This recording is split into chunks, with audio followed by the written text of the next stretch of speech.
Gerudo Desert is a vast, desolate and barren wasteland, but with it being so open you would expect it can't hide much, yet past its various hills and under its many layers of sand lie many secrets, and here's a few I think you may have missed.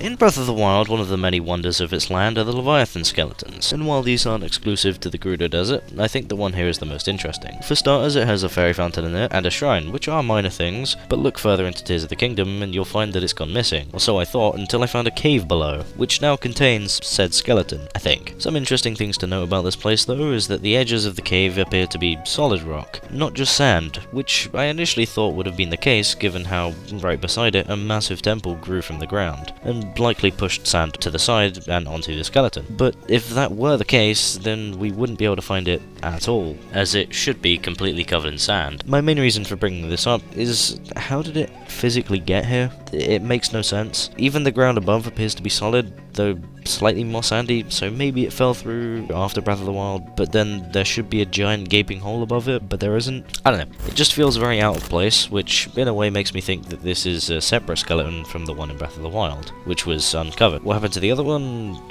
Well, I have no idea. Another thing to back this up is how there is another teeny, it's not that teeny, there's a smaller skeleton above it. Where would that have come from? There is no beast that we know of that's that size. It doesn't make sense. It would appear that once upon a time camels existed in the Zelda universe, but no longer do. We know of their existence thanks to Varna Boris and the murals painted on the Lightning Temple. Yeah, there's really not much else other than that. The Arbiters Grounds are back, but are heavily buried beneath the sand, compared to what they were in Twilight Princess. It's unclear whether this is the same structure or a different take on the Arbiters Grounds, but judging by the appearance, it's either an extremely broken down one, or it's completely different. I don't particularly like this place, however, because... yeah. Another thing I'd like to mention here is the Mirror of Twilight. I know it's not here. At the end of Twilight Princess, it's destroyed by Midna, beyond recovery, right? Yet it's in Breath of the Wild. Brilliant. So what? Well, I think it tells us the truth about which timeline these games are in. Now, it could be that these games are before Twilight Princess, but, well, it's just not, right? You wanna know why? Do you really wanna know why? Because she references it. Now, you might think, oh, well, that just means it's the child era then, right? Wrong. It can't be, because then the Mirror of Twilight would be gone. So what does that mean? It has to be in the adult or downfall timeline. And, well, I'm gonna terrify you with this one. It's the downfall timeline, right? I just don't believe that the Mirror of Twilight would have survived the flood, and even if it did, they moved to a different continent. They're gone. They're off. It's the downfall time. It has to be the downfall. Breath of the Wild and Tears of the Kingdom take place in the downfall timeline. Prove me wrong. I'm not regret saying that, aren't I? Yeah.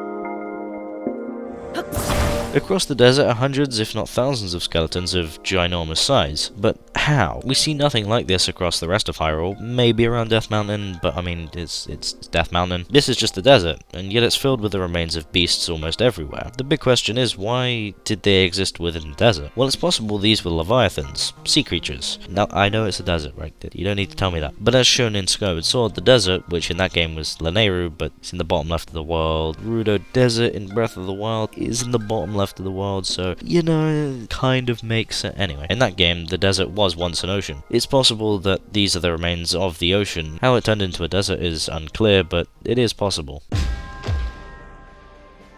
Another big part of this desert is how many ruins lay across the land, and at a glance seemingly nothing connects. Even when I marked them all on my map, I still didn't see much of a pattern, although there was one that seemed to be in place, but one anomalous ruin broke the pattern. Unless you shift that marker up to the top of the ruin, and all of a sudden you get a quarter circle shape across the desert, with Gerudo Town in between them. Now, that's great, but what does that actually mean? Well, it appears to show us that Gerudo Desert, or Gerudo Town, may have been a nation of its own, on par with the rest of Hyrule, which also makes sense why Ganondorf felt he had the manpower to take on Hyrule with his assault. Along with this, in my search of secrets, I found a few contenders for Gerudo Town's location. For example, the Southern Oasis has a similar water source to Gerudo Town, and of course Karakara Bazaar shares this property. Both equally as good locations in terms of water access to build a town, yet they built where they did. Why? Well, I mean, it's in the center of Gerudo Desert, pretty obvious why, and it's right next to the Northern Ice House. However, I'm not entirely sure whether the current Gerudo Town is what the capital always would have been. The East Barrens specifically are huge, not to mention the Molder King also lives here, and I expect he had something to do with the destruction of the once giant town.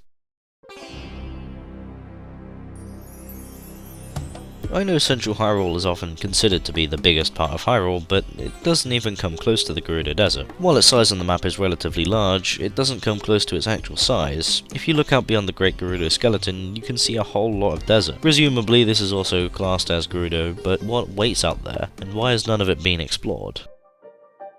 Welcome to one of the most confusing places in Breath of the Wild, which makes sense now from what we know in Tears of the Kingdom. Kind of. Who dug these? And why? I can only assume these were entrances for the Zonai and their construct, or Ganondorf's remaining followers trying to find him after he was sealed by digging into the depths. Which makes sense. I mean, if I was the Demon King and I wanted a world of darkness, that is where I would hide. But I doubt that's what it was, and we'll likely never know. The Gerudo Great Cliffs have always been interesting to me, and it also confirms more or less the theory that the Gerudo Desert was once an ocean. Using my Year 9 geography skills, I remembered how waves happen, and what they do to rocks. They crash against them, and break bits off, and if a crack forms partway along the rock formation, more breakage will occur there, forming a cave. The cave gets bigger and bigger as more waves hit it, and eventually it breaks through to the other side of the rock, forming an arch. Now why is that important? What does that look like to you? Well, I mean, it looks like an arch to me. In fact, multiple, which makes it all the more likely that this was an ocean in the past. Along the East Gerudo ruins you'll find 7 statues which would appear to stand for the 7 sages, but in Tears of the Kingdom there were 8 including Zelda. Well, if you remember, there was a quest in Breath of the Wild about the 8th Heroine statue, which is missing its blade and is an outsider almost like Zelda. She typically doesn't use a weapon, at least from what we've seen, and well, she is an outsider. However, Tears of the Kingdom story was likely not written until long after Breath of the Wild was released, so then, what were these statues' purposes in Breath of the Wild? Well, it was likely to give context to the world of Breath of the Wild, just like the Zonai ruins were. Yet, we didn't know anything about the Zonai in that game, and I doubt Nintendo did either. They just had to make up a story and used the bits of Breath of the Wild that they have, and made a story out of that. If you enjoyed this video, please make sure to subscribe, since we're making our way up to 2,000 subscribers, and it would really help me out.